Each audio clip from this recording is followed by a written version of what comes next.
তোমাদের দাদাভাই এখন ঘুমাচ্ছে, ডাকবো না, অনেকটাই রাত হয়ে গেছে, ওকে ডিনারটা দেবো যেহেতু অসুস্থ তো একটু।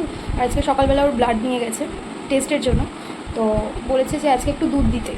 তো চলো রাত্রেবেলা রুটি আর একটু গরম দুধ দেবো ওকে। তো চলো করে নিই, ও ঘুমাচ্ছে। দুধটা আমি গরম করতে বসিয়ে দিয়েছি, আর দুধ আর রুটি দেবো। মা বলছিল যে শুধু দুধটা দিতে, সন্ধ্যেবেলা যদি দিতে পারতো তাহলে ভালো হতো, কিন্তু সন্ধ্যেবেলা তো চা খেয়েছে, তো সেই জন্য আর দেওয়া হয়নি। তো এখন যদি চিকেনের সাথে চিকেন দিয়ে রুটি খেয়ে যদি আবার দুধ দিই তাহলে অ্যাসিড হয়ে যেতে পারে, শরীর খারাপ করতে পারে, সেই জন্য শুধু দুধ রুটি ওকে খাইয়ে দেবো।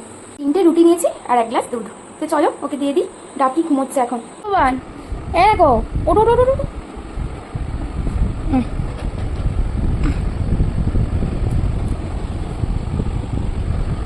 খেয়ে নাও খেয়ে নাও খেয়ে নাও।